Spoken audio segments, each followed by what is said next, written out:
माझे प्रोडक्ट दाखवायला. माझे 2 वेंचर आहेत. एक ओजस फूड, त्याच्या अंडर मी सगळे मसाले, चटणी आणि पिठं आमची आहेत अवेलेबल. माझं चारकोपला मी ॲक्च्युली ती घरातूनच करायची, पण मग नंतर घरची कामं, मुलं, सगळं घर संसार सांभाळून ते भारी पडायला लागलं. मला माझी मैत्रीण मिळाली की तिलाही थोडी गरज होती, म्हणून आम्ही पार्टनरशिपमध्ये सुरू केलं.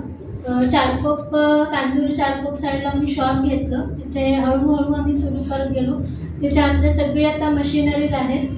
मी व्हिडिओ टाकीनच की आमची फॅक्टरी आणि आमची कामं कशी तिकडे चालतात. तर मध्ये मी आपल्या वेस्टर्न ग्रुपवरती टाकला होता, आता मी सेंट्रलवरती परत टाकते. आमची स्पेशालिटी म्हणजे मेन आधी हायजीन लेवल. आमच्याकडे तुम्हाला कोणीही जे आमच्याकडे कामं करतात त्यांचे केस हे कधीच मोकळे दिसणार नाही. कायम कॅम्प असणं, हाताला हँड ग्लोव्स वगैरे सगळे कंपल्सरी. हायजीन लेवल आम्ही याच्यासाठी मेंटेन करतो कारण आजकाल पहिला प्रश्न हायजीन लेवल मेंटेन घरगुती आहे. म्हणजे मग लोकांमध्ये हे येतं की अरे घरगुती आणि फॅक्टरीमध्ये हे बरेच प्रकार खूप डिफरंट आहे ह्याच्यामध्ये. कारण आता 2-3 अशा FB वरती मी व्हिडिओज पण बघितले आहेत की फॅक्टरीमध्ये कसं काम करतं. आज एकच व्हिडिओ मी बघितला, जो मकाना जो आपण बनतो तो पायाने तुडवला जातो. खरं खोटं मला माहिती नाही, पण आपण म्हणतो की मकाना खूप चांगला वगैरे, पण तो मी व्हिडिओ बघितला, म्हटलं हे खरंच आहे की नाही. तर त्याच्यासाठी आम्ही मेन आधी मेंटेन केली ती आमची हायजीन लेवल. त्याच्यानंतर आमचे सगळे आम्ही वाशी मार्केटवरनं तिकडनं सगळे आमचा होलसेल रोडचा जो रॉ मटेरियल्स आहे ते सगळं येतं. आमचे 5 प्रकारच्या चटणी आहेत. एक तिळाची चटणी, शेंगदाणा चटणी, आळशी आणि जवस चटणी, खोबरं लसूण चटणी आणि कढीपत्ता. कढीपत्ता ही आमची स्पेशालिटी आहे. आमच्याकडे महिन्याला जवळजवळ नाही म्हटलं तरी 30 ते 25 किलो आमची कढीपत्ता चटणी पूर्ण सेल होते आणि हे आमचं सगळं फॅक्टरीमध्ये बनतं. सक्सेस स्टोरी आता अंबानी जे ह्यांचं मॅरेज झालं त्याच्यामध्ये त्यांना 5 प्रकारच्या चटण्या हव्या होत्या. प्रत्येक चटणीतले आमचे 10-10 किलोच्या चटण्या तिकडे गेलेल्या आहेत. आमच्यासाठी खूप मोठी सक्सेस स्टोरी आहे. सगळ्या प्रकारची पिठं आहेत, लोणचं आहे. त्याच्यामध्ये आम्हाला जास्त कैरीचं चुंदा, कैरी किसून आणि जो उन्हामध्ये वाळवून करतात, जे नुसतं कैरी किसली आणि गुळाच्या पाकात टाकली ही प्रोसेस नाहीये. ती कैरी किसायची, उन्हामध्ये 2-3 दिवस वाळवायची आणि मग त्या गुळाच्या ह्याच्यामध्ये टाकायची, अशी प्रोसिजर आहे. ती प्रोसिजर आम्ही स्वतः करतो. सगळे जे काही आमचे पिठं आहेत त्याचं जे रॉ मटेरियल आहे ते पण सगळं व्यवस्थित क्लीन करून आमचं मशीन्स अवेलेबल आहेत. या प्रकारचे माझे आहेत. गोडा मसाला, गरम मसाला, ब्राह्मणी पद्धतीचा गोडा मसाला आहे, गरम मसाला आहे. सगळे सावजी, नागपूरचा जो सावजी मसाला स्पेशल आहे ती आमची स्पेशालिटी आहे. अशा सगळ्या प्रकारचे मसाले आम्ही बनवतो.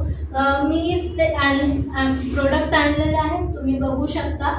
आणि माझं पोस्टर पण आहे, ते मी तुम्हाला देते.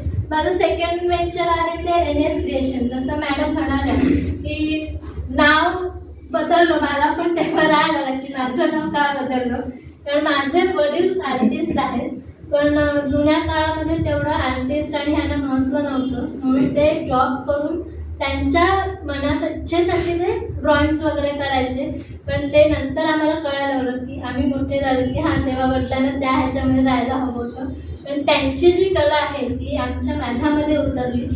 पण थोड्या काही लग्न झाल्यानंतर मी त्याच्यामध्ये नाही उतरू शकली. पण मी थँक्स म्हणून लॉकडाऊनमध्ये सगळ्यांची डोकी बंद होती, काहीच करू शकत नव्हतो.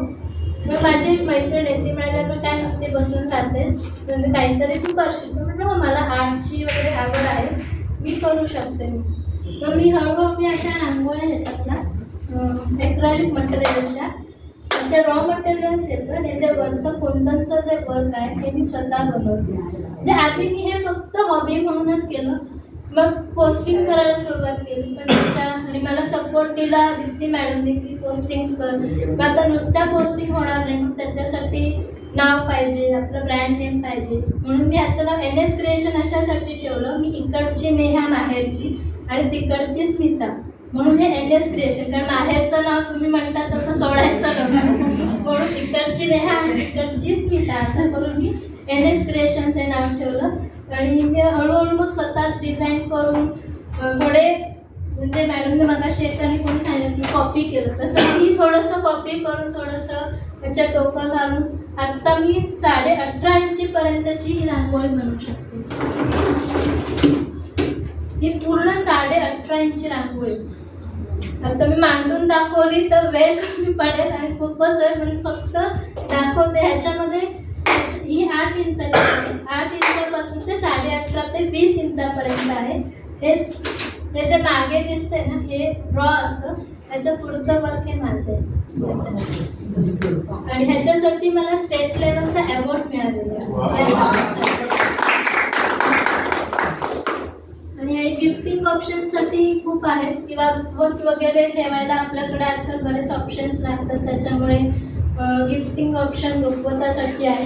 पण हे एवढ्यावरतीच मी थांबली नाही, कारण हे सीझनल होत चालले. हळूहळू लक्षात आलं की हे जरा थोडं सीझनल होत आहे, म्हणून मी वळली. आता हे आहेत ह्या स्वामींच्या पाट्या आहेत, ही रांगोळीच आहे ही. ह्या खालचा जो बेस आहे हा फोम शीट आहे, सनबोर्ड म्हणतात, काही जण माउंट बोर्ड म्हणतात. ते स्टिकर्स आहेत, म्हणजे आपले कुलदैवत, प्रत्येकांचं कुलदैवत वेगवेगळं आहे, पण आजकाल कॉमन मध्ये स्वामी समर्थ आहेत, आपली लक्ष्मीचं आहे, तसेच गणपती तर आपल्या सगळ्यांसाठीच आहे. हे मी स्वतः बनवते सगळं. हे स्टिकर्स वगैरे ते स्वामी समर्थांची आहे. ही महालक्ष्मी, ह्याच्यासाठी माझ्या आतापर्यंत मार्गशीर्ष महिना सुरू झाल्यापासून ह्या माझ्या आतापर्यंत 50 पर्यंतच्या रांगोळ्या माझ्या गेलेल्या आहेत. ही आहे फक्त लक्ष्मी प्रसन्न, आणि ही आहे गणपतीची, श्री गणेश आहे ना. ह्याच्यामध्ये मी कस्टमाइज करून देते, म्हणजे आता माझ्याकडे ते दिगंबरा, म्हणजे दिगंबरा श्रीपाद वल्लभ दिगंबरा आणि जय जय श्रीराम, त्याच्यावरती माझं काम चालू आहे. जागेअभावी आपल्याकडे रांगोळी काढायला जागा नसते, छोटे असतात, त्याच्याऐवजी मग ही नुसती जर रांगोळी तुम्ही ठेवली तरीही चालू शकते. ह्याच्यामध्ये गोपद्म आहे, लक्ष्मीची पावलं आहेत, स्वस्तिक आहे, ओम आहे, अशी माझ्याकडे अवेलेबल्स आहेत. हे चैत्रांकण आहे. चैत्र महिन्यामध्ये